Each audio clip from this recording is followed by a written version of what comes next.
ॐ स्थापकाय च धर्मस्य सर्वधर्मस्वरूपिणे अवतारवरिष्ठाय रामकृष्णाय ते नमः।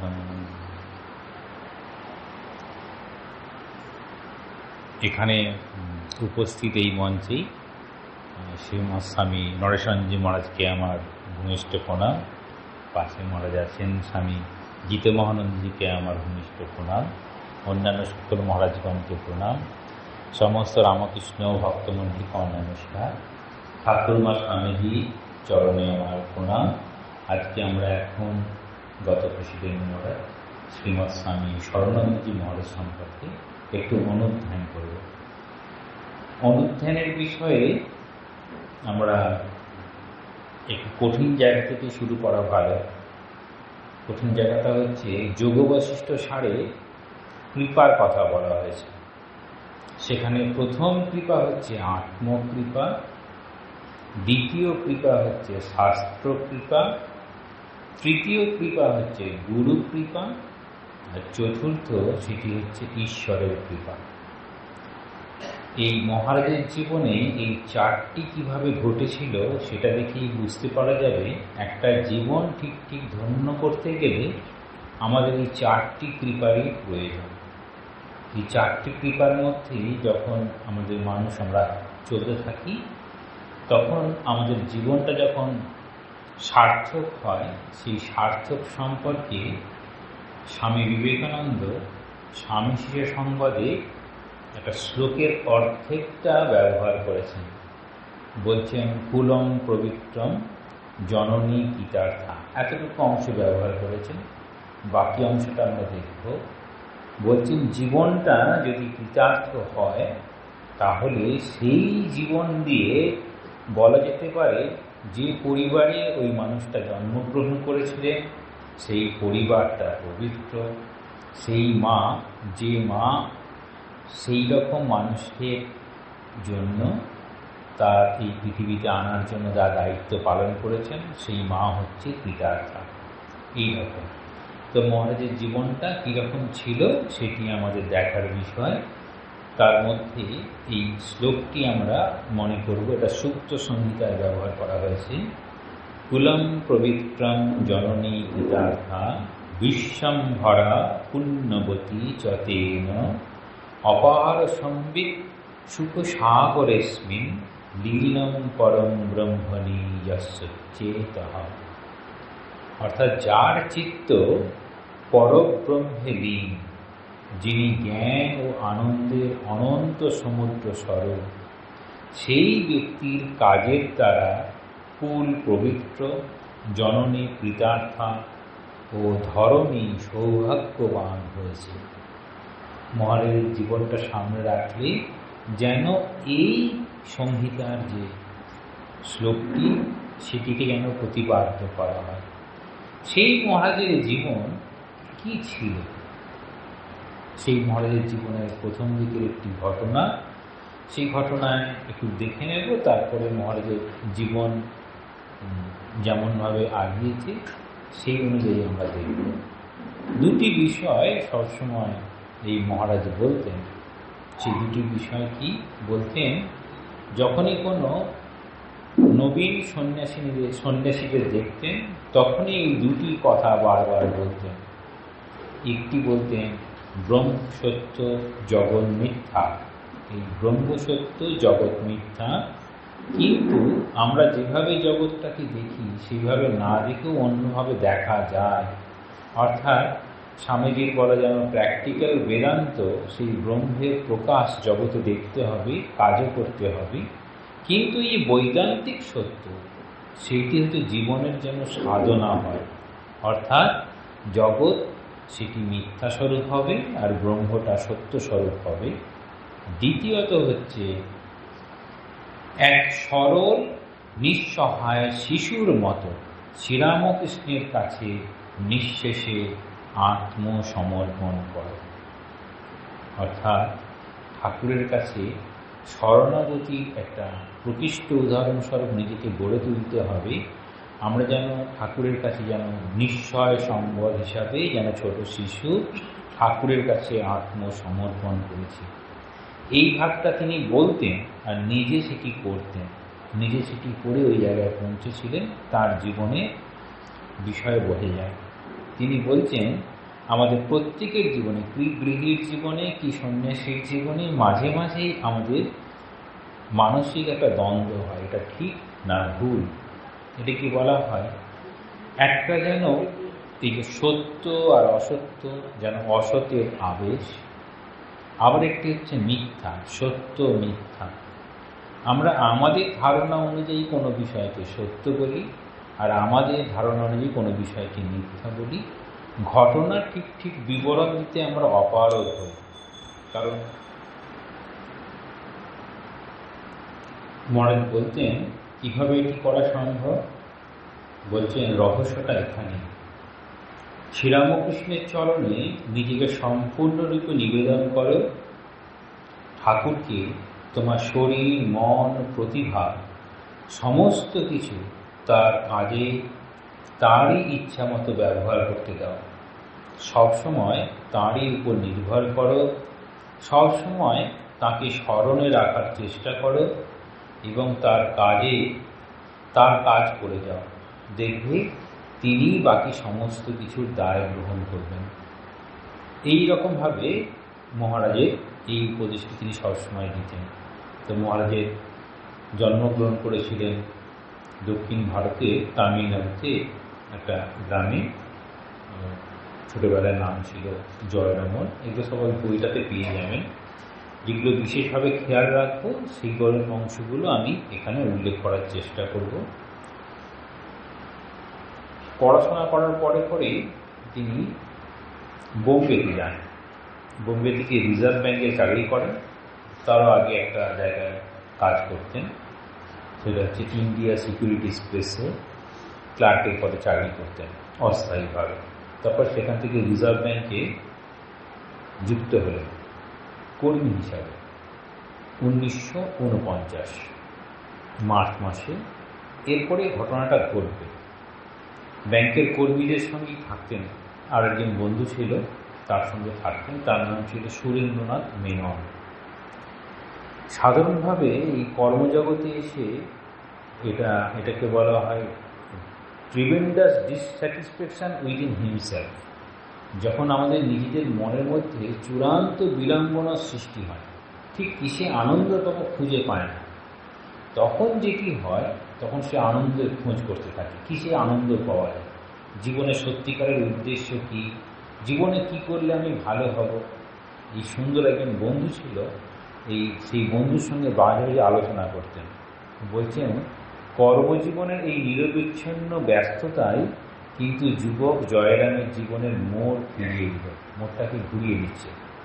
তিনি বাড়িতে থাকতেন, যেখানেই যেতেন সুরেন্দ্রনাথ মেনন নামে আর একজন, যার সঙ্গে সাধারণত তিনি অফিসে যাতায়াত করতেন। একটা বাড়িতে ভাড়া থাকতেন আর কি, সেখান থেকে যাতায়াত করতেন। প্রশ্নটা খুব সুন্দর, আমরা যেটা করতেই পারি না। যখন এরকম প্রশ্ন আসে তখনই বুঝতে পারবো এই মহারাজের জীবনটা খুব সুন্দরভাবে লেখা হয়েছে। আমরা অনেক সময় মহারাজদের প্রশ্ন করি, মহারাজ আপনি মহারাজ হলেন কী করে, কী হয়েছিল যে আপনি মহারাজ হয়ে গেলেন? এইখানেতে মহারাজের ওরকম একটা কিছু একটা হয়েছিল, যেটাতে এখানে উত্তরটা দেওয়া আছে। মহারাজের কী হয়েছিল তিনি মহারাজ হয়ে গেলেন? সুন্দর চাকরি করছেন রিজার্ভ ব্যাঙ্কে এবং খুব কম বয়সেই চাকরি পেয়েছেন। কীরকম না, 1949 সালে তিনি চাকরি করতে শুরু করেছেন, আর তার জন্ম হয়েছিল হচ্ছে 1929। তাহলে কত বছর বয়সে তিনি চাকরি পেলেন? 20 বছর বয়সে। কোথায় চাকরি পেয়েছেন? রিজার্ভ ব্যাঙ্কে। খুব সহজ ব্যাপার নয়। তারপর কি ঘটলো, ওই ঘটাটাই ব্যাপার। এটাকে বলা হয় যখন একটা স্ফুলিঙ্গ আসে। এই জগতে আমরা যে প্রবাহে চলছি এটাকে বলা হয় নদীর স্রোতের সঙ্গে চলে যাওয়া। নদীর স্রোতের উল্টো দিকে যাওয়ার রাস্তাটা মহারাজের এখানে দেখানো হয়েছে। প্রথম প্রশ্ন, জীবনের অর্থ কী? দেখবেন ভগবান বুদ্ধের জীবনটা যখন দেখবেন, হ্যাঁ, রাজবাড়ির সন্তান, রাজার ছেলে, যত রকম সুখ সুবিধা আছে সব তাকে দেওয়া হচ্ছে।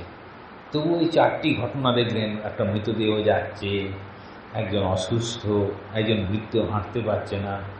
এই রকম যে ঘটনাগুলো দেখার পরে ভাবছেন তো জগতে দুঃখ বলেও একটা ব্যাপার আছে। কিন্তু এখানে মহারাজের ক্ষেত্রে হচ্ছে জীবনের অর্থ কী। বন্ধুকে জিজ্ঞেস করছেন একদিন, এই সুরেন্দ্রনাথ মেনন তার নাম, তাকে জিজ্ঞাসা করছেন যে জীবনের অর্থটা কী, কিসের জন্য এত সমস্ত কিছু করছি, এই চাকরি করছি, যাচ্ছি প্রতিদিন সকালে, আবার ফিরে আসছি, কেন এরকম করছি। তো ওই মেনন বলে যে বন্ধু ছিল, সে তো ভীষণ ভয় পেয়ে গেল, কি হলো, এই তো এত কম বয়সে চাকরি পেয়েছে, কোথায় বাড়ি ঘর করবে, বিশাল আনন্দে জীবন কাটাবে, কেন এরকম ধরনের প্রশ্ন করছে। তো মেনন বলছেন, দেখো এই সব বলো না, সবাই তো আর সেই সময় মানুষের ধারণা ছিল যে মহাত্মা গান্ধীর মতো জীবন হবে।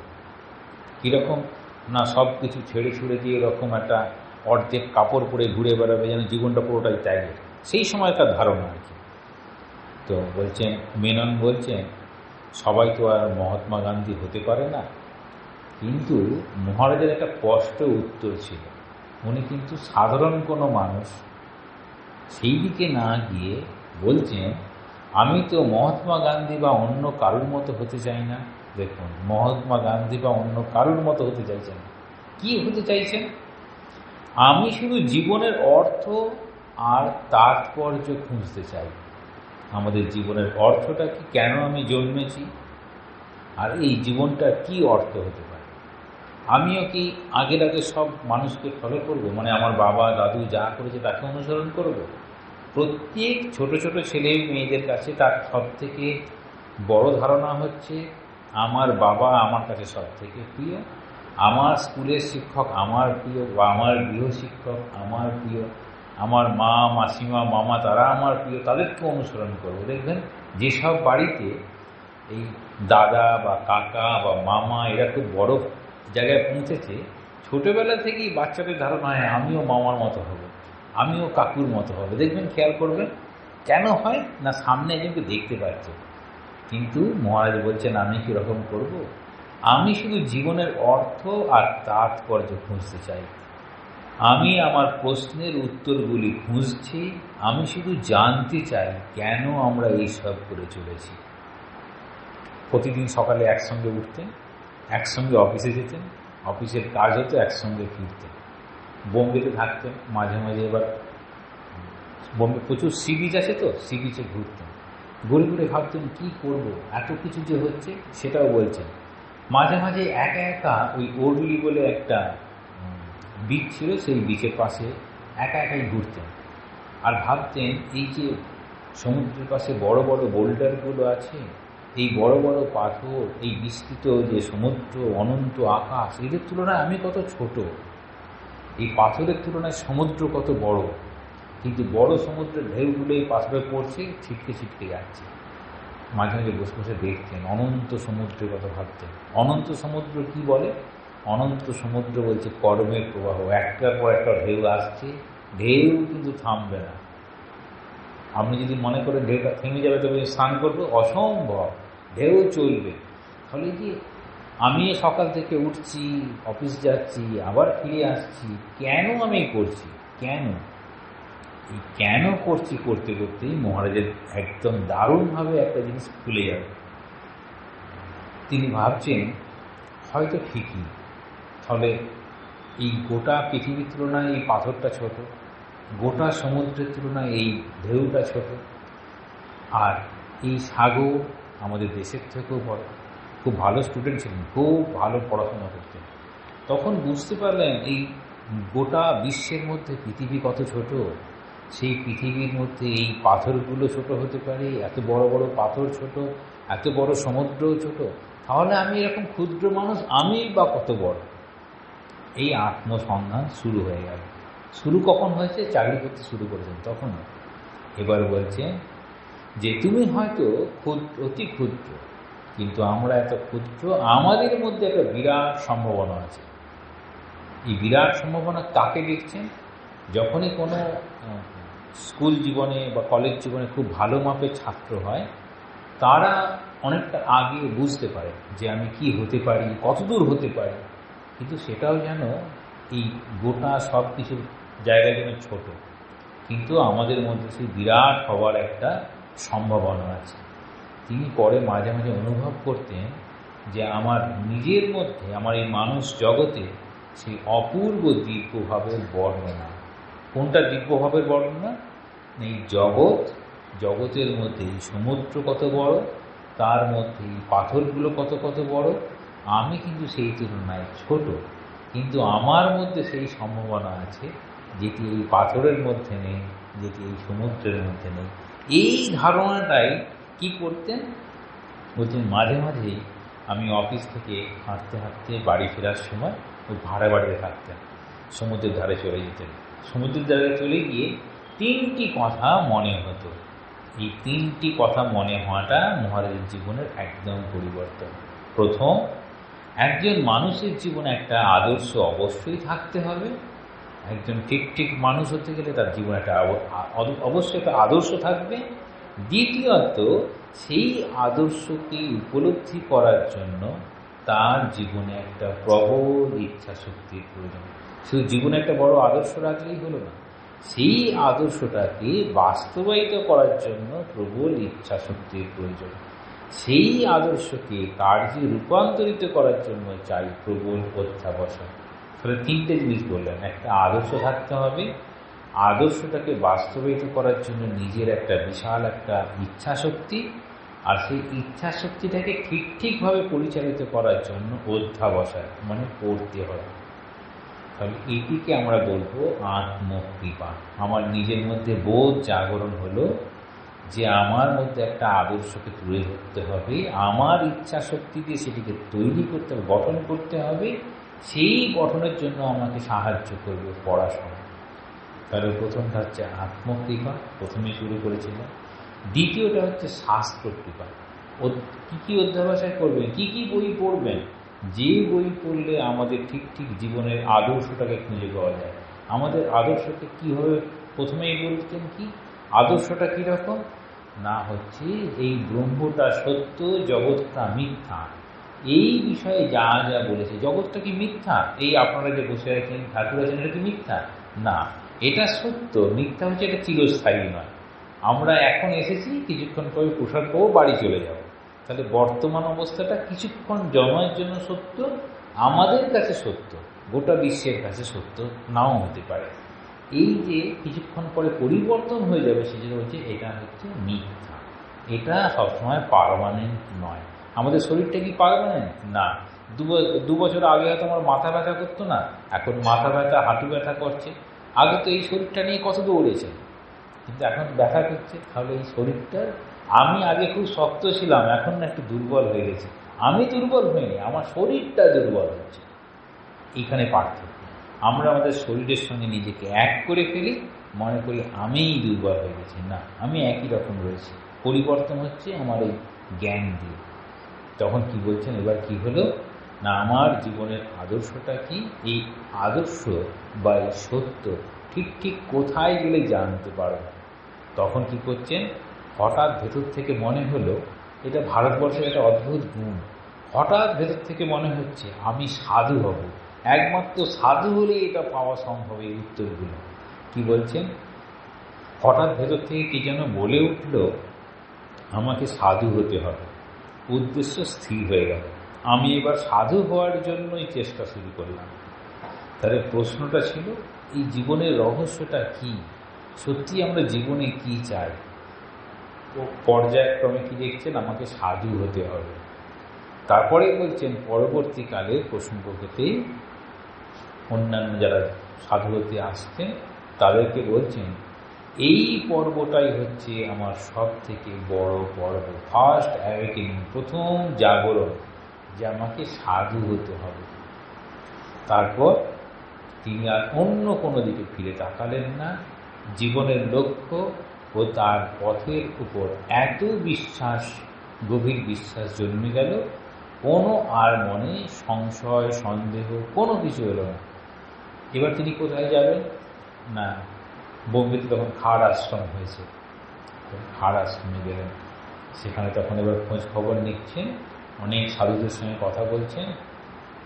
এবার বোম্বে আশ্রমে গিয়ে সাধুদের সঙ্গে কথা বলতে বলতে এইবার সেই আশ্রমে যিনি প্রধান ছিলেন তার নাম ছিল স্বামী সম্বুদ্ধানন্দজি।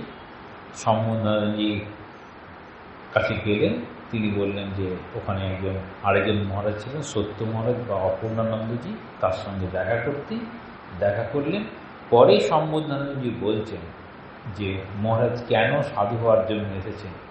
বলছেন এই জয়রামের বাবা, জয়রাম মহারাজের বাবা মাদ্রাজ মঠেই প্রথম পরম পূজনীয় মহাপুরুষ মহারাজের দর্শন লাভ করেছিলেন।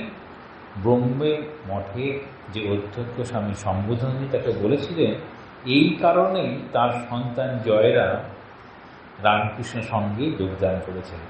তাহলে যেন বাবা পুণ্য লাভ করল, সেই পুণ্য লাভটার ফলেই তার সন্তান পরবর্তীতে মহান হল।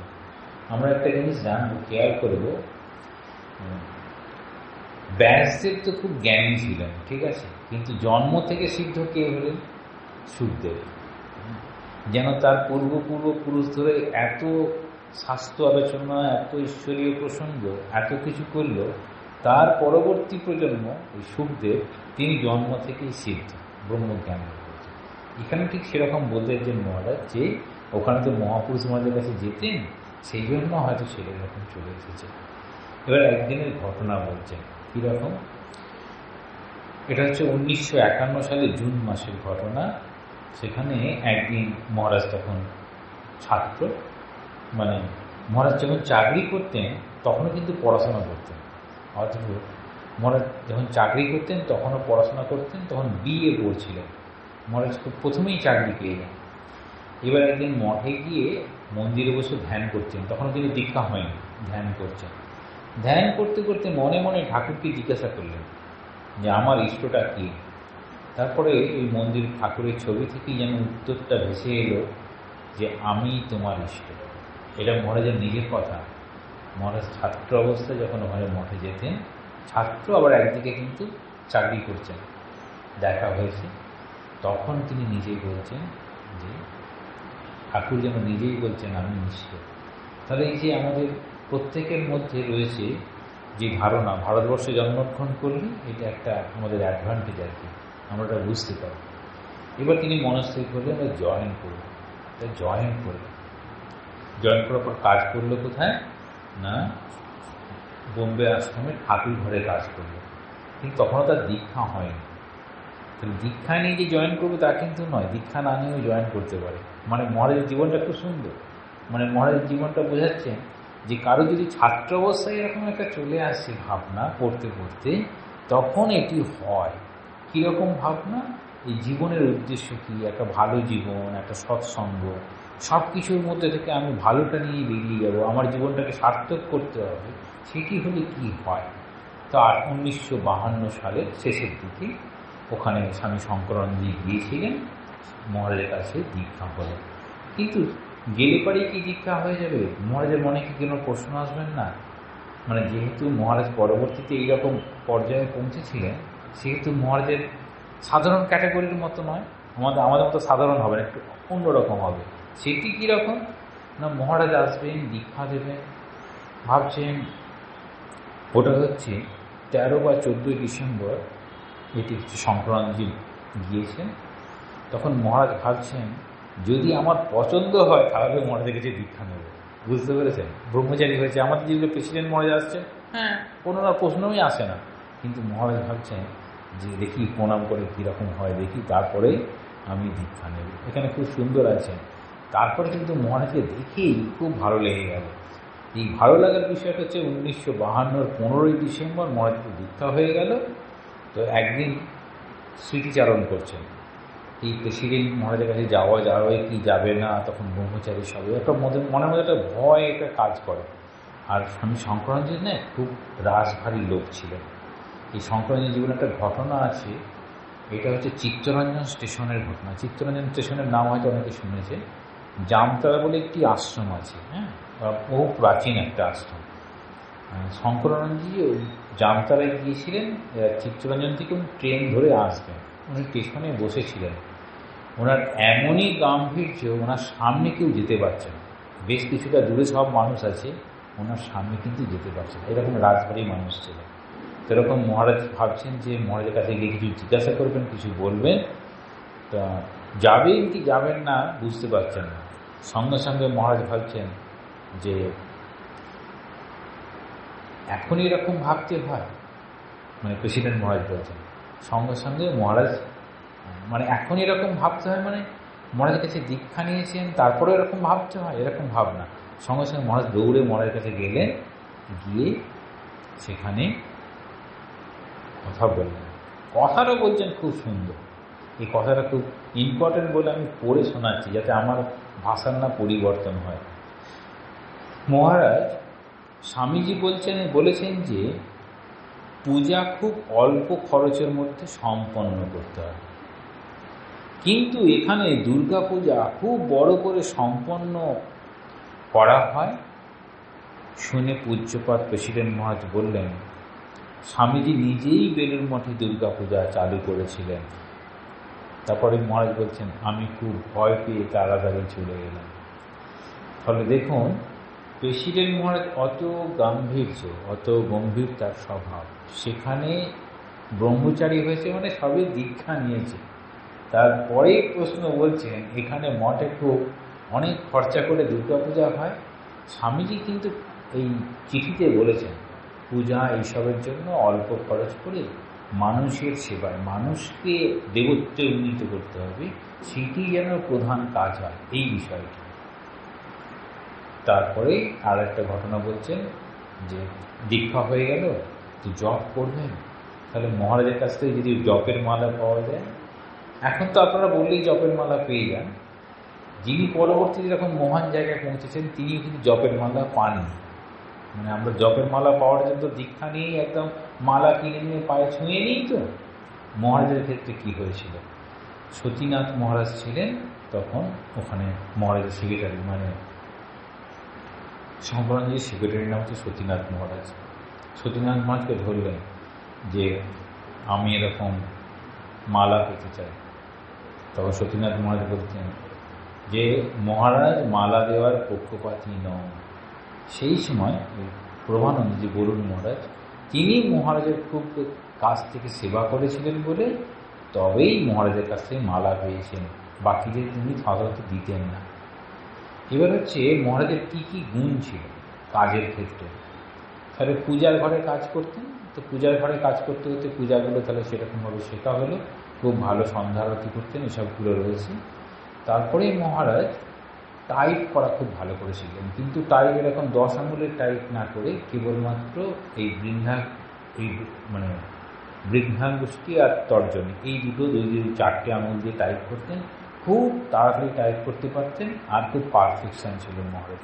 এটা একটা ঘটনা আর কি। এবার বলছেন দুটি ঘটনা, সেটি হচ্ছে মহারাজকে খুব ভাবিয়েছিল এই ব্রহ্মচারী অবস্থা। একটা হচ্ছে সাইকেল চালাতে পারতেন, কিন্তু সেই সময় সব সাইকেলেই যেতে হতো, এখন আমরা ভাবতে পারি না, সেই সময় সাইকেলে সব কিছু করতে হতো। একদিন সাইকেলে করে যাচ্ছেন, তো হঠাৎ করে একটা ছোট শিশু সাইকেলের সামনে চলে আসে, তাকে বাঁচাতে গিয়ে একদম সাইকেলের নিয়ন্ত্রণ হারিয়ে একদম নর্দমায় গিয়ে পড়েছিলেন মহারাজ। মহারাজ মজা করে বলতেন, কেন আমি যখন গোলপার্কে ছিলাম সেই সময় মহারাজ মাঝে মাঝে আসতেন, তো এরকম শহরের দিকে যারা জয়েন করে তাদের একটু এই কোনো কাজেতে সাহায্য হয় বলে অনেকেই ড্রাইভিং আরে শিখতে চেষ্টা করে আর কি। আমাদের কিন্তু ড্রাইভিংটা সকলের জন্য অ্যালাউড ছিল না। তো উনি তখন নিজের কথাটা বলতেন যে আমি সাইকেল চালাতে গিয়ে আমার এইরকম অবস্থা হয়েছে, একটা ছোট বাচ্চা এসে পড়ে যায়, তাকে বাঁচানোর জন্য নিজে একদম সাইকেলটা নিয়ে চলে গিয়েছিলেন, নর্দমায় গিয়ে পড়েছিলেন। আর একদিন সাইকেল চালিয়ে যাচ্ছেন, ট্রাফিক সিগন্যালে লাল হয়ে গেছে, এবার খেয়াল করেননি উনি যাচ্ছেন, আর ট্রাফিকের যে পুলিশ ছিল তিনি পিছন থেকে বলছেন, ইয়ে গুরুরাজ কাহা মরনে যা রাখে, মানে সাদা ধুতি পরলে পরে অনেক সময় যেখানে হিন্দি ভাষায় চলে তারা সব এই গুরুরাজ মহারাজ এসব কথাগুলো বলে আর কি। বলছে তুমি কি মরার জন্য যাচ্ছিলে, লাল সিগন্যাল হয়েছে অন্য দিক থেকে গাড়ি এসে মেটে দিত, এইরকম। এবার বলছেন একটা স্মৃতি কথায় বলতেন যে পূজা, ঠাকুরের পূজাতে কাজ করতেন, তো মাঝে মাঝে অনেক ছোট ছোট ছেলে বড় যেমন যেমন ভক্তরা আছেন, তো একটা বালকের কথা মহারাজ মাঝে মাঝেই বলতেন। 8-9 বছরের একটি ছেলে সেই মহারাজের কাছে আসতো, এই পূজা পূজার কাজে সাহায্য করতো, সব কিছু বসে থাকতো। তাকে জিজ্ঞাসা করলে সে বলতো তুই কী হবি? না আমি সাধু হব। তো মাঝখানে বেশ কয়েকদিন আসেন। তো মহারাজ বলছেন বেশ কয়েকদিন হলো তো ও তো আসছে না, কী ব্যাপার হলো? তো তার সম্পর্কিত একজন দাদু আসেন কয়েকদিন পরে, তারও কয়েকদিন পরে। তখন বলছে না আচ্ছা আপনাদের বাড়ির একটা ছেলে আসছে, ছোটো ছেলে মাঝে মাঝে আসতো মন্দিরে, না ও মারা গেছে হঠাৎ করে। তখন মহারাজ বলতেন, আবার ছোটো ছেলেটি খুব সুন্দর বলতেন, আমি তোমাদের মতো এরকম সাধু হব না, আমি সাধু হলে কীরকম সাধু হব? ছোটো ছেলেটি বলতেন, খুব সুন্দর বলতেন, আমি সাধু হলে কীরকম সাধু হব? তবে আপনাদের মতো সাধু নয়, আমি কোনো নির্জন স্থানে চলে যাব, কেবল ভগবানের চিন্তা করব। আমাদের মতো সাধু মানে কি এরকম আসবে, এই লোকজনের সঙ্গে ঝামেলা এসবের সঙ্গে একদম নয়, কিন্তু সে মন্দিরে আসতো। তো মহারাজ বলতেন যে নিশ্চয়ই বালকটি পূর্বজন্মে কোনো সাধক ছিল, ওর কর্মভোগ শেষ হয়েছে, তাই জন্য আমরা ফিরে গেছে। এটি খুব মাঝে মাঝে মনে করাতে। সেই জন্য আমরা কিন্তু কোনো ছোট ছেলে বা বড় বা কাউকে দেখি নিজেদের মতো বিচার করে না কোনো কিছু বলে ফেলি। ছোটদের আমরা অনেক সময় খুব বকে দিই তার একটা কোনো আচরণে, একটু সেটা ভেবে চিন্তে করা উচিত আর কি। মানে ছোটো ছেলে রকম কেন বলছে, তার পরের ঘটনাতে বুঝতে পারছেন যে তার হয়তো একটু কর্মভোগ ছিল, সেটি চলে গেল। মন্দিরে আসতো, সাধুদের সঙ্গে থাকতো, কথা বলতো, মন্দিরে কাজ করতো। তার ভাবনা হচ্ছে আপনাদের মতো আমি সাধু হব না, আমি সাধু হলে একদম নির্জন স্থানে চলে যাব, কেবল ভগবানের চিন্তা করব। দেখুন আমরা কেবল ভগবানের চিন্তা করতে পারি না বলেই কিন্তু স্বামীজি এইরকম কর্মের অবতারণা করেছেন। স্বামীজি একটা কথা খুব ভালো আছে, যারা ফার্স্ট ক্লাস বুদ্ধ, বুদ্ধ কথাটা ব্যবহার করেন মানে বুদ্ধ নয়, ফার্স্ট ক্লাস বুদ্ধ বলতে যারা আধ্যাত্মিকতার একদম চূড়ান্ত অবস্থায় থাকেন, যাদের মধ্যে প্রায় পুরোটাই সত্যগুণ আছে, তারা আর কর্মের মধ্যে যুক্ত হতে পারেন না। কিন্তু যাদের মধ্যে এই কর্ম করে করে আরও সত্যগুণের দিকে যেতে হবে, যাকে ওটা সেকেন্ড ক্লাস বুদ্ধ, তারা এই রকম ভাবনা দিয়ে চলতে থাকে। কিন্তু যারা এই ফার্স্ট ক্লাস বুদ্ধ কেবল ঈশ্বর ছাড়া আর কিছু ভাববেন, যেটি স্বামীজি ঠাকুরের কাছে চেয়েছিলেন। ঠাকুর যখন বলছে তুই কী হতে চাস? নানা রকম চুপচাপ বসে ব্রহ্মজ্ঞানে বুধ হয়ে থাকবো, মাঝে মাঝে একটু খাবো, আবার ব্রহ্মজ্ঞানে চলে যাবো, এই ব্রহ্মধ্যানে বুধ হয়ে থাকবো, এইরকম। এবার বলছেন এই যে শাস্ত্র কৃপা করতে গেলে শাস্ত্র পড়াশোনা করতে হবে, সেটি হচ্ছে খুব চাই। কিন্তু শাস্ত্রের পড়া হলো, সেই শাস্ত্রের পড়ার প্রকাশটা কোথায়? আমরা যে শাস্ত্র পড়ছি তার প্রকাশটা কোথায়? প্রকাশটা হচ্ছে আমাদের ব্যবহারে, আমাদের কাজে, আমরা কীরকম আচরণ করছি সেই রকম। তো মহারাজ তখন তো ব্রহ্মচারী, এই কিছুদিন পরে মনে হলো ঠিক আছে একটু যদি কোনো তীর্থ ঘুরে আসতে পারি তাহলে ভালো হয়।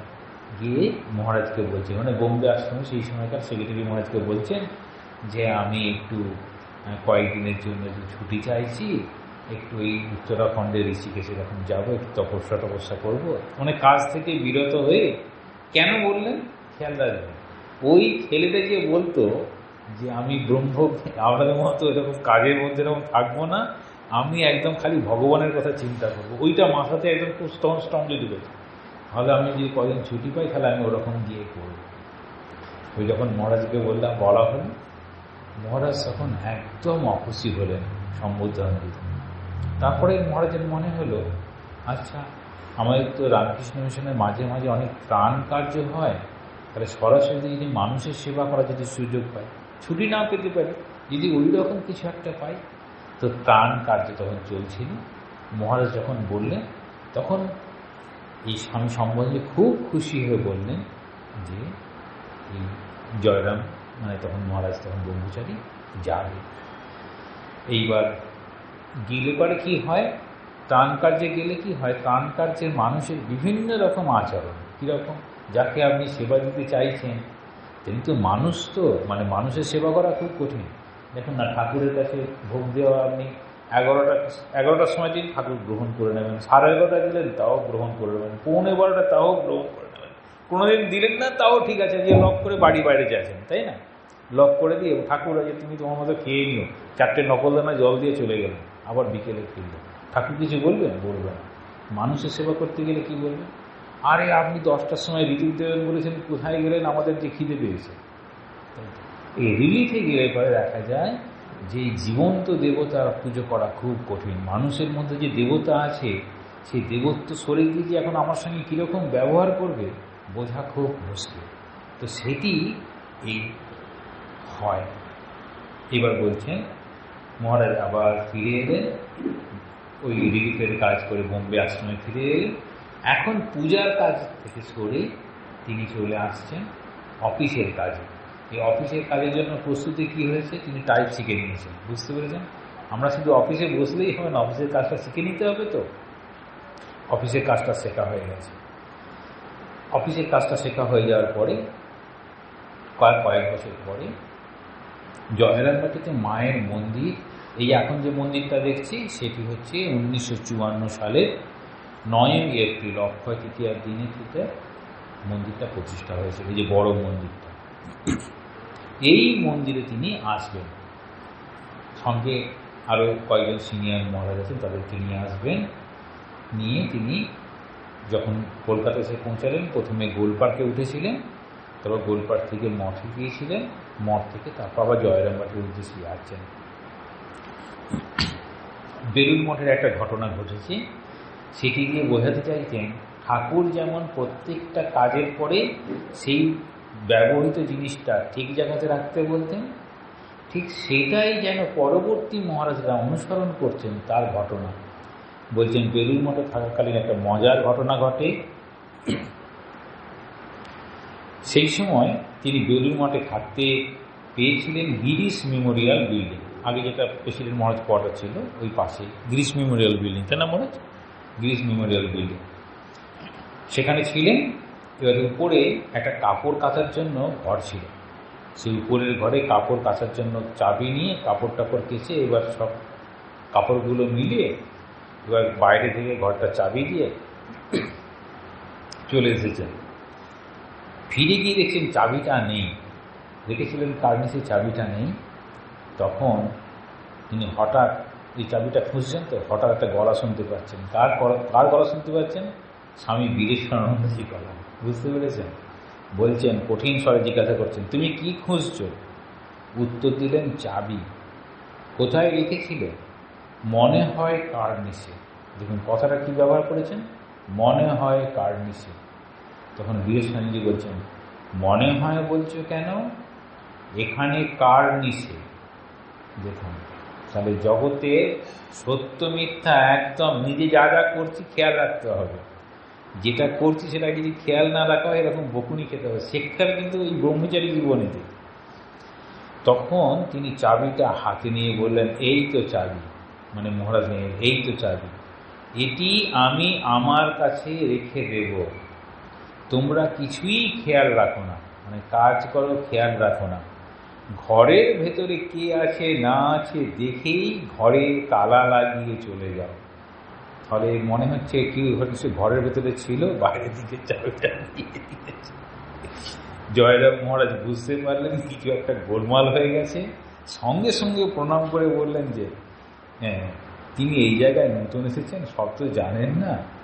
তার কথা শুনে মহারাজ একটু নরম হলেন, চাবিটা ফেরত দিলেন। তাহলে ঘটনাটা কীরকম শিক্ষা ছিল, যে কোনো কাজ করার সময় দেখে শুনে করতে হবে, নইলে কিন্তু সমস্যা। এবার হচ্ছে 1956 সালের 14ই মার্চ শঙ্করানন্দজি মহারাজের কাছেই মহারাজের ব্রহ্মচর্য দীক্ষা হয়। তো দীক্ষা হয় যেমন সেরকম চলছে। কিন্তু একটা বড় ঘটনা, যদিও এটাকে খুব ছোট ঘটনা বলে উল্লেখ করা, কিন্তু ঘটনাটি খুব বড়, এটা খেয়াল রাখার মতো। মহারাজের ব্রহ্মচর্য হয়ে গেল, মহারাজ এবার তো ফিরে যাবেন। কোথায় ফিরবেন? বোম্বে ফিরে যাবেন। কিন্তু কি হচ্ছে ঘটনাটা হচ্ছে তারা সবাই মিলে স্বামীজির পৈতৃক বাড়িতে গেছেন। আমাদের এরকম হয়, মানে ব্রহ্মচর্য দীক্ষার পরে জয়রামবাটি, কামারপুকুর, দক্ষিণেশ্বর, মায়ের বাড়ি এসব ঘোরানো হয় আর কি, আবার প্রণাম করতে যাওয়া হয়। তখন স্বামীজির পৈতৃক বাড়ি, মানে তখন অধিগ্রহণ হয়নি, তখন সেখানে কে ছিলেন? স্বামীজির ছোটো ভাই ছিলেন মহেন্দ্রনাথ দত্ত। তো এই মহেন্দ্রনাথ দত্তকে জিজ্ঞাসা করছেন যে স্বামীজি কোথায় জন্মেছিলেন। তো বলে দিতেই পারতেন তখন জন্মেছিলেন, কিন্তু এই মহিমবাবু খুব বিরক্ত প্রকাশ করলেন। কেন বিরক্ত প্রকাশ করছেন সেটি কিন্তু বড় কথা। বলছেন এখানে সবাইকে বলে সে জিজ্ঞাসা করে স্বামীজি কোথায় জন্মেছিলেন, কোথায় এটি করেছিলেন, কোথায় সেটি করেছিলেন। আরে বাবা যাও, তার লেখা পড়ো আর সেগুলি অনুশীলন করার চেষ্টা করো। তাহলে কী বলতে চাইছেন? আমরা কেবলমাত্র যদি ধরুন আপনি ঠাকুরের অনুধ্যান করতে চাইছেন, ঠিক আছে, অনুধ্যান করবেন অবশ্যই। কামারপুকুর গেলেন, তারপরে একটা টোটো নিলেন, ঠাকুর যেখানে যেখানে খেলাধুলা করতেন, যাদের সঙ্গে কথা বলতেন, সবগুলো ঘুরে চলে এলেন, কিন্তু ঘটনাগুলো আপনার মনে নেই, কিংবা ওই ঘটনার মধ্যে থেকে ঠাকুর কী শিক্ষা দিতে চেয়েছিলেন সেটাও মনে নেই। তাহলে তার ঠিক অনুধ্যান হবে না। তাহলে তিনি যা যা করেছেন, হ্যাঁ সত্যি ওইখানকার মাটি, ওখানকার বাতাস, ওখানে ঠাকুরের সঙ্গে যুক্ত, কিন্তু তার সঙ্গে বড় ব্যাপার হচ্ছে ঠাকুর কি দিতে এসেছিলেন, যেটির জন্য বলছেন 1956-তে স্বামী মাধবানন্দজি চিকিৎসার জন্য আমেরিকায় গিয়েছিলেন, তার সঙ্গে গিয়েছিলেন স্বামী নির্বাণানন্দজি। এই জায়গায় একটু পড়ব, তাহলে বুঝতে পারবো সেই সময় একজন সাধু আরেকজন সাধুর জন্য কত দূর করতে পারেন সেটি মহারাজ দেখছেন, দেখে সেই শিক্ষা লাভ করেছেন। সেই শিক্ষা লাভ করে তিনিও ছোট বড় সকলকে সমান দৃষ্টিতে দেখার চেষ্টা করেছেন, সকলকেই ওইটা দেওয়ার চেষ্টা করেছেন, নিজে কষ্ট করেও অন্যকে সেবা করবেন।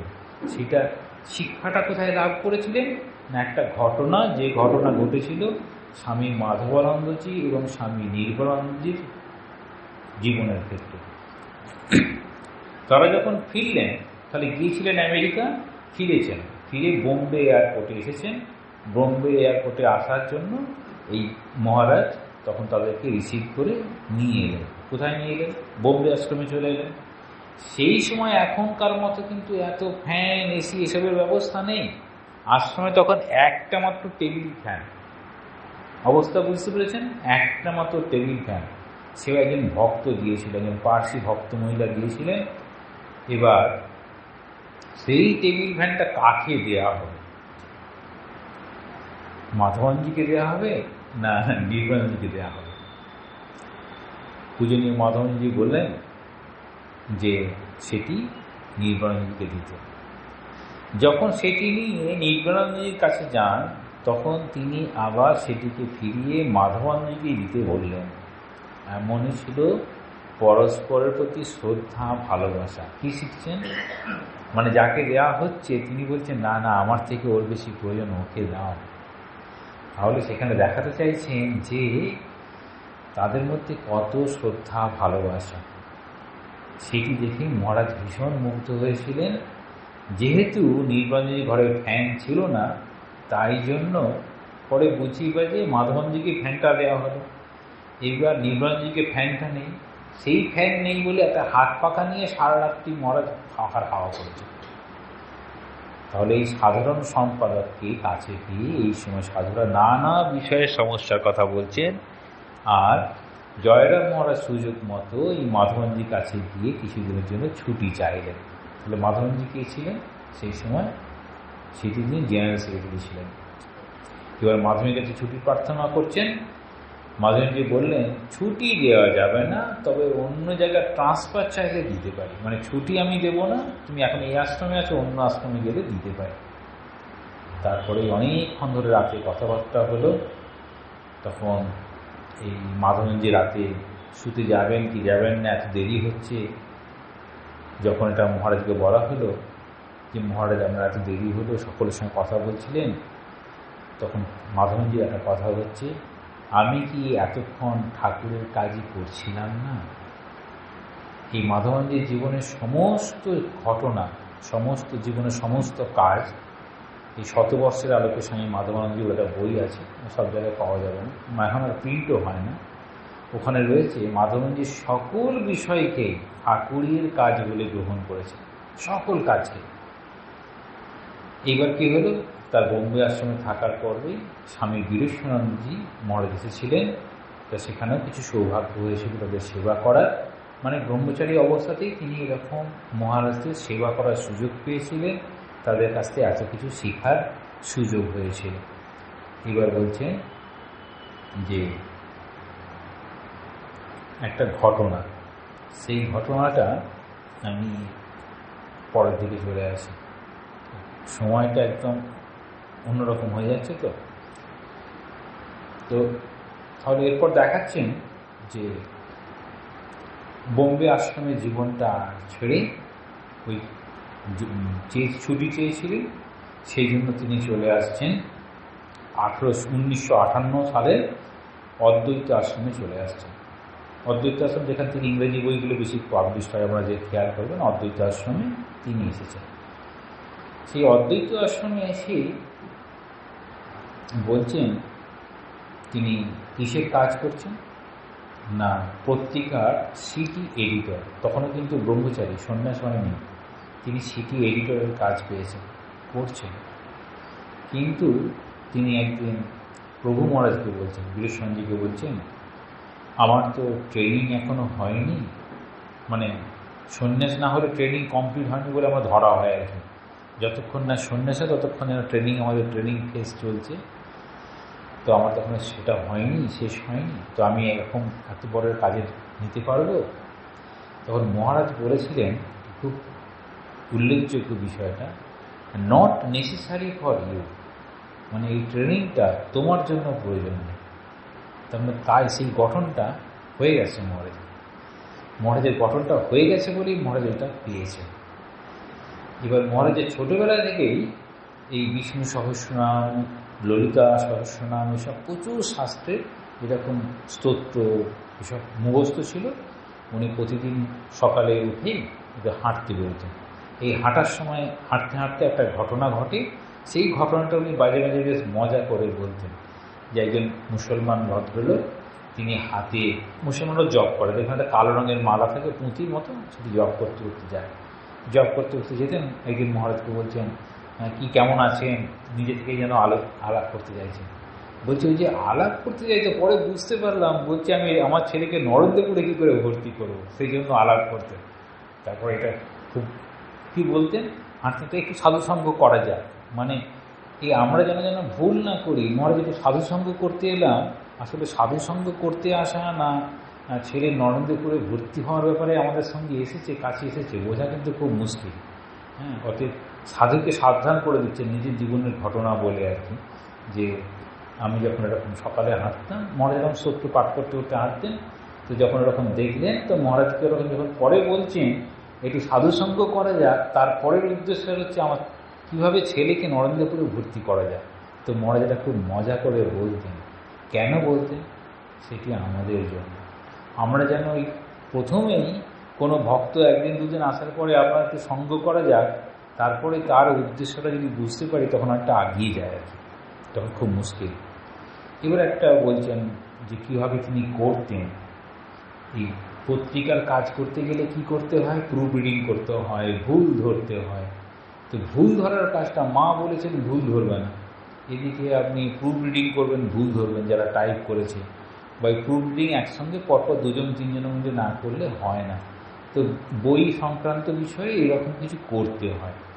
তারপরে দেখাচ্ছেন মহারাজের সন্ন্যাস, সেটা হচ্ছে 1960 সালের 28শে ফেব্রুয়ারি ঠাকুরের তিথি পূজা ছিল, তো সন্ন্যাস হলো। এই সন্ন্যাসের সময় নামটি যখন হলো যে শরণানন্দ, এই প্রসঙ্গটা উল্লেখ করে তিনি মাঝে মাঝে বলতেন যে এই নামটা আমার খুব পছন্দ, কারণ এই নামের মধ্যে কি রয়েছে, নিহত ঈশ্বরের স্মরণ, নিহত ঈশ্বরের স্মরণ মনন আমার এই নামের মধ্যেই লুকিয়ে রয়েছে, এই স্মরণানন্দ। এই জীবনে যেন এই অবিচ্ছিন্নভাবে ঠাকুরের কথা স্মরণ করতে পারেন, ঠাকুরের কথা চলতে পারেন, এটি ছিল তার জীবনের ঘটনা। এবার দুটি ঘটনার মধ্যে দিয়ে তিনি বোঝাতে চেয়েছেন যে শ্রী শ্রী মায়ের দর্শন তাঁর হয়েছিল, সেটি বলছেন দুর্গাপূজার সময় আর সপ্তমীতে বেলুমঠে যাওয়ার কথা ছিল, কিন্তু গায়ে খুব জ্বর ছিল, মানে তিনি তখন অদ্বৈত আশ্রমেই আছেন। সেখানে হঠাৎ একদিন ভোরবেলায় স্বপ্ন দেখলেন যে একটা বাড়ি থেকে বেরিয়ে আসছেন। তারপর দেখছেন যে সেই বাড়িটা যেন পুরনো কোনো একটা বাড়ি। পরে তিনি বুঝতে পেরেছিলেন বাড়িটা হচ্ছে বলরাম বাবুর বাড়ি। সেখানে যখন এই মা বসে আছেন, মায়ের পা তিনি দেখে যেন শ্রী মা তার চরণ দুটি বার করেন আর তিনি সেখানে প্রণাম করেন। এটি তার দর্শন হয়েছিল, মহারাজের দর্শন হয়েছিল। এই স্বপ্নটি তার সবসময় মহারাজের স্মৃতিতে মনে করতেন। পরে তিনি বলেছিলেন, এখন বলেন, মানে পরবর্তীকালে তিনি বলেছিলেন আরেকটি মহারাজের দর্শন হয়েছিল। সেটি মহারাজ যখন নর্মদা গিয়েছিলেন, নর্মদা মায়ের দর্শন মহারাজ পেয়েছিলেন। সেটি রয়েছে এই বইটাতেই রয়েছে, আপনারা একটু দেখে নেবেন কোনখানে, কারণ সময় হয়ে আসছে তো এটাকে শেষ করে নিতে হবে। তারপর আরেকটা ঘটনা বলা যাক। সেই ঘটনার হচ্ছে অদ্বৈত বারাণসীতে স্বামী গম্ভীরানন্দজি তখন আছেন। স্বামী গম্ভীরানন্দজি ওখান থেকে যাবেন বারাণসী, লখনৌ হয়ে টনকপুর। আসলে অদ্বৈত আশ্রম মায়াবতীতে যাওয়ার কথা। তো মায়াবতীতে যাচ্ছেন যখন লোহাঘাটে নেমে এবার হাঁটতে হাঁটতে চলেছেন টর্চের আলো জ্বেলে। তার পিছনে পিছনে গম্ভীরানন্দজি পিছনে পিছনে যাচ্ছেন স্বামী স্মরণানন্দজি। স্বামীজি মহারাজকে জিজ্ঞাসা করছেন, মহারাজ কিছুটা যাওয়ার পরে হঠাৎ করে রাস্তাটা দুভাগে ভাগ হয়ে গেছে। তখন বলছেন, মহারাজ রাস্তা খুঁজে পাওয়া যাবে তো? টর্চ নিয়ে যাচ্ছেন তো, রাত্রি হয়ে গেছে। তখন গম্ভীরানন্দজি তখন কিছু উত্তর না দিয়ে তিনি এগিয়ে চলেছেন। পরে আশ্রমে পৌঁছে বলছেন, দেখো আমি রাস্তা দিয়ে 10 বছর ধরে আসছি, আর এই ছেলেটি জিজ্ঞাসা করছে আমি পথ হারিয়ে ফেলেছি। ওটা মজা করে বলতো। তো এইরকম ধরনের যে মজা করা সব কিছু এটি করতেন। এর অদ্বৈত আশ্রম হচ্ছে মায়াবতী। মায়াবতীতে কি ঘটনা ঘটেছিল যে কারণে এই কথাটা বলা হলো, ওই সময় উত্তরপ্রদেশের মুখ্যমন্ত্রী ছিলেন মিস্টার সিবি গুপ্তা। তিনি একদিন প্রণাম করতে গেছেন মায়াবতীতে। তো মায়াবতীর সাথে ঠাকুর মশাইয়ের কোনো তো ছবি নেই। এবার মহারাজ করেছেন কি, মানে স্মরণানন্দজি গিয়ে করেছেন, নিজের একটা ট্যাঙ্কের মধ্যে কাপড় টাপড় ছিল, সেই ট্যাঙ্কটার উপরে একটা গেরুয়া কাপড় দিয়েছেন, সেই গেরুয়া কাপড়ের উপরে ঠাকুর মশাইয়ের ছবি লেগে দিয়েছেন। এইবার এই বিসি গুপ্তা কি করেছেন, সেখানে গিয়েই প্রণাম করেছেন। অন্য কোথাও ঠাকুর নেই তো, ওখানে গিয়ে প্রণাম করেছেন। প্রণাম করার পরে এবার এটা সব পিছন থেকে কে দেখছেন, স্বামী গম্ভীরানন্দজি দেখছেন। দেখার পরে তিনি কি বলছেন, পূজনীয় গম্ভীরানন্দজি রাত্রিতে, বেশিরভাগ আশ্রমে রাত্রিতে একটা ক্লাস হয়, সাধুদের একটা ক্লাস হয়। সেই ক্লাসে বলছেন জয়রাম ওর ঘরে একটা মন্দির তৈরি করেছে আর গুপ্তাজি সেখানে প্রণাম করেছে। পরে মহারাজ এটা মজা করে বলছেন পরের দিন সকালেই আমি ছবিগুলো সুটকেসের উপরে না রেখে সেই ছবিগুলোকে সুটকেসের মধ্যে করে দিলাম। দেখুন, অদ্বৈত আশ্রমে ছবি রাখা যাবে না এইরকম ধারণা, আর যদি ছবি রাখা হয় তাহলে এইরকম ধরনের মানুষগুলো ওখানে গিয়ে প্রণাম করবে। তাহলে যেন মহারাজের সঙ্গে একটা মজা করে এরকম বলতেন। এবার বলছেন একটা ঘটনা, মায়াবতীর ঘটনা। সেখানে একবার মালকানি নামে একজন অধ্যাপক, একজন মহিলা গিয়েছিলেন। তিনি বলছেন যে এই যে পাহাড়ের গাছগুলো যত নিরীহ মনে করি, এরা মোটেই এত নিরীহ নয়, এরা বেশ দুষ্টু। পরে মহারাজ বের করেছিলেন এই গাছগুলিকে কেন দুষ্টু বলতেন না, একটা বিছুটি গাছের পাতা উনি খুব আনন্দ সহকারে নিয়ে খুব দেখতে দেখতে এসেছিলেন। পরে হাতটা ভীষণ চুলকায়। তখন যদি ভেবেছিলাম গাছগুলো সব নিরীহ, কিন্তু মোটেই গাছগুলো নিরীহ নয়। মজা করে বলতেন, মানে না জেনে কাউকে নিরীহ বিচার করা উচিত নয়। প্রত্যেকটা ঘটনায় একটা করে টিচিং আছে, মানে কেন বলছেন না, নিরীহ মনে করে আমি যদি তার সঙ্গে আচরণ করি সেটি আমাকে কিন্তু এই কাজগুলো করে দিতে পারে। এইবার মায়াবতী আশ্রমের কীরকম সাধারণ মানুষের বুদ্ধি এবং সেইটিকে কত সুন্দরভাবে সকলের কাছে প্রকাশ করা। একদিন মায়াবতী আশ্রমে অনেক মহারাজ, বয়স্ক মহারাজ আছেন, ওখান থেকে অনেক কিছু কিছু পাহাড়ের উপরে নিচে সব দেখার জায়গা, সেখানে গেছেন। গিয়ে দেখতে দেখতে সন্ধ্যা হয়ে গেছে, আর সেদিনকে একটু মেঘ করেছিল। রাস্তা বাকিরা সবাই হারিয়ে ফেলেছে। তখন কাকে বলছে না, একজন এই হায়াত সিং বলে একটি ছেলে ছিল, যে ওইখানে হসপিটালের কম্পাউন্ডারের কাজ করত। যেই হায়াত সিংকে বলা হলো, হায়াত সিং কী করলো, আমরা তো সবসময় কি রাস্তা ধরে খুঁজতে বেরোই, পাহাড়ে কিন্তু ওরকম করে খোঁজা যায় না। ও কী করলো, পাহাড়ের মাথায় উপরে উঠে গেল। পাহাড়ের মাথার উপরে উঠে গিয়ে চিৎকার করে বলছেন, মহারাজ আপনারা কোথায় আছেন? এইবার মহারাজদের আওয়াজ পেয়ে সেই পথে সোজাসুজি নেমে এলো আলো নিয়ে, তারপর মহারাজদেরকে নিয়ে আশ্রমে পৌঁছালো। এইটা করার পরেই স্বামী চিদানন্দজি মহারাজ তিনি এই হায়াত সিংকে পুরস্কার দিয়েছিলেন। তাহলে একজন পাহাড়ি একজন সাধারণ ওই কাজ করে আশ্রমে, তাহার ওই বুদ্ধিটা যদি না কাজে লাগাতে পারত, তাহলে সাধারণ মানুষেরও কিন্তু বুদ্ধি আছে, কিন্তু বুদ্ধিকে সঠিক সময় সঠিক জায়গাতে যে কাজে লাগাতে পারে তারাই কৃতকার্য হয়, বাকিরা হয় না। এবার বলছেন মহারাজ কি কি করতেন। অদ্বৈত আশ্রমে যখন ছিলেন তখন বিভিন্নভাবে বিভিন্ন বিষয় পড়তেন, তার সঙ্গে খুব ভালো বাংলা পড়তেন।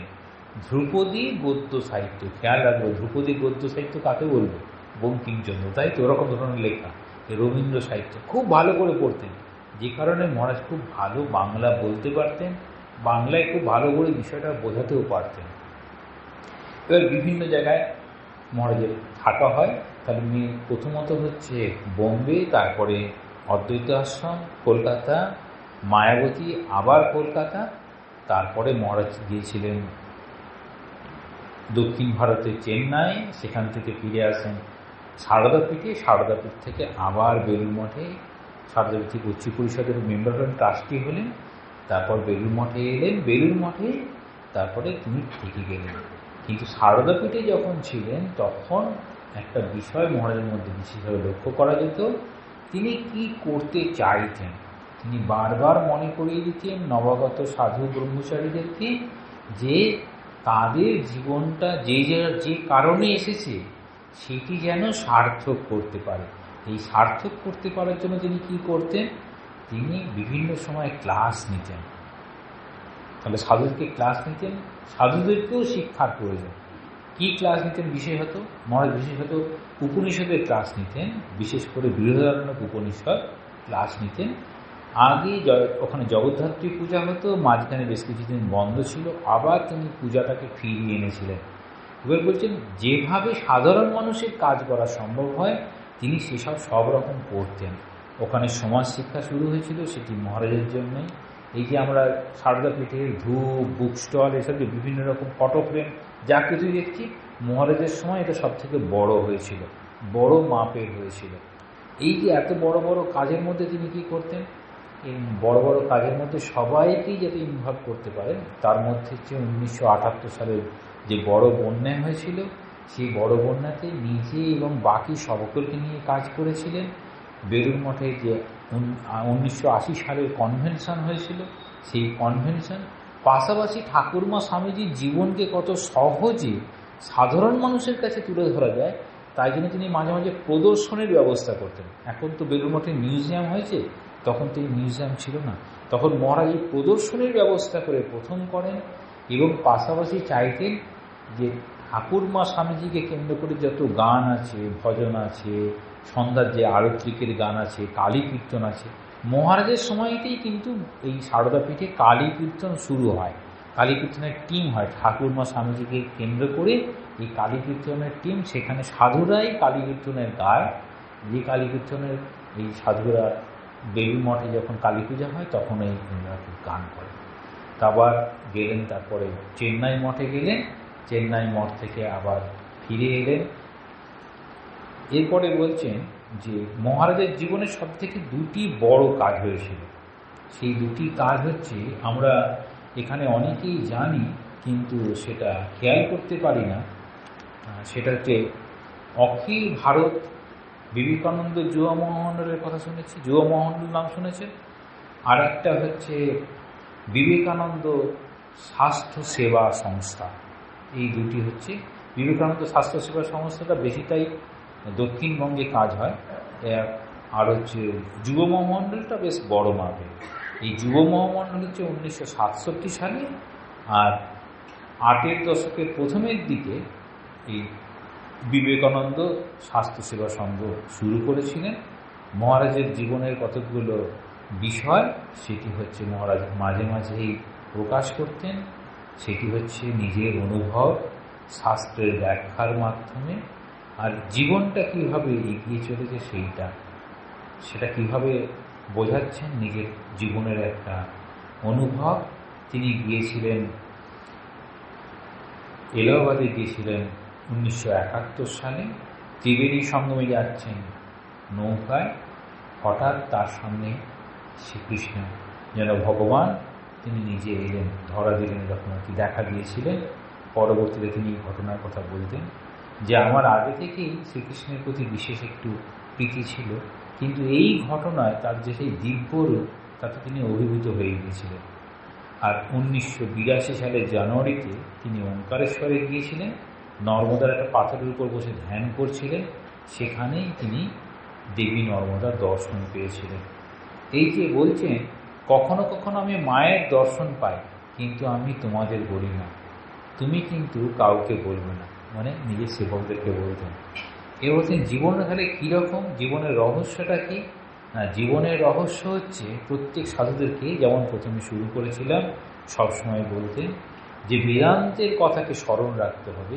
বেদান্তের কথা হচ্ছে ব্রহ্ম সত্য আর জগৎটা মিথ্যা, কিন্তু সেটাকে যদি সম্পূর্ণ শরণাগতি কিংবা আত্মসমর্পণ হয় ঠাকুরের পায়ে, তখন মনে হবে ঠাকুর আছেন, তো ঠাকুরের সাম্রাজ্যটা হয়ে গেল তো সতের সাম্রাজ্য, তাই তো?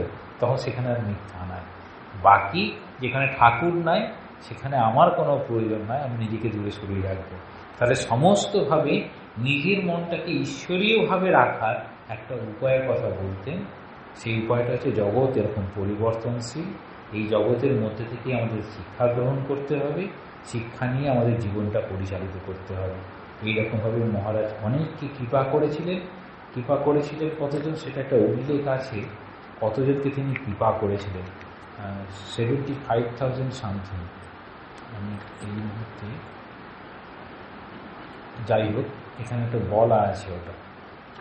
তো মহারাজ তারপর আস্তে আস্তে শেষের দিকে, করোনার পরের দিকে আস্তে আস্তে যেমন হয় ওল্ড এজ ডিজিজ, শরীরটা আস্তে আস্তে অবনতি ঘটে। নরেন্দ্রপুরে কিছুদিন ছিলেন, তারপরে তিনি সেবা প্রতিষ্ঠানে আসেন। আর এই বছরে 26শে মার্চ সন্ধ্যা 8:14 মহারাজ মহাসমাধি যোগে শ্রীরামকৃষ্ণকে পাড়ি দেন বলতে পারি। তিনি আমাদের জন্য তার জীবনটা রেখে গেছেন সম্পূর্ণ বিচারকে কেন্দ্র করে, সম্পূর্ণ বিচার অবলম্বনে কর্মের জীবন, কিন্তু ভাবনায় থাকবে অদ্বৈত বেদান্তের ভাবনা। আর প্রকাশে ভক্তিযোগের পরাকাষ্ঠা হতে গেলে সেটি হচ্ছে শরণাগতি। তাহলে জ্ঞান, কর্ম, ভক্তি সব কিছু মিলিয়ে সেটি যেন ঠাকুরের চরণে আমরা অর্পণ করতে পারি, তার একটি দিশা দেখিয়ে গেলেন। মহারাজের এইরকমভাবে দিশা দেখানো, যারা মহারাজের কৃপা লাভ করেছেন বা মহারাজের কাছে পেয়েছেন, সকলের কাছে মহারাজের জীবন একটি প্রেরণাদায়ক বলে আমরা প্রত্যেকেই মনে করি। তাঁর স্মৃতিচারণ অনুষ্ঠান যেটি বেলুড়মঠে হয়েছিল, সেখানে দেখবেন মহারাজ কত সহজ সরলভাবে সমস্ত জিনিসের সমাধান করে দিতেন, সেটির কথা উল্লেখ করেছেন আমাদের পূজনীয় মহারাজরা। আমরা ইউটিউবে সেই সব লেকচারগুলো পেয়ে যাবেন। আর মহারাজের এরকমভাবে জীবনটাকে যে দিয়ে গেলেন, সেই জীবনটা যদি আমরা কাজে লাগাতে পারি, যে শ্রীরামকৃষ্ণের প্রতিনিধি যারা হন তাদের জীবনটা সত্যিই একটু অন্য মাপের, সেই মাপটা যেন আজও সেই প্রভাব চলেছে। আমাদের বলা হয় হরিদ্বারে যে গঙ্গার জল, সেই জল আসছে বেলুড়মঠের পাশ দিয়েও যাচ্ছে, সেই পবিত্রতার দিক দিয়ে একই রকম সেটি হচ্ছে আমাদের বাড়ি প্রদান করে। অর্থাৎ ঠাকুর যেটি শুরু করে গেছে, আমাদের আরও আগামী দিনগুলিতে যারা আসবেন তারা এই পদ অবলম্বিত করে আমাদেরকে কৃপা করবেন, এই প্রার্থনা রাখবেন। আর তাদের কৃপায় আমাদের জীবন যেন সার্থক হয়। সকল মহারাজদের প্রণাম, অপূর্ণ স্বামী চরণ প্রণাম। ও শান্তি শান্তি শান্তি। হরি ওম তৎসৎ। শ্রীরামকৃষ্ণ।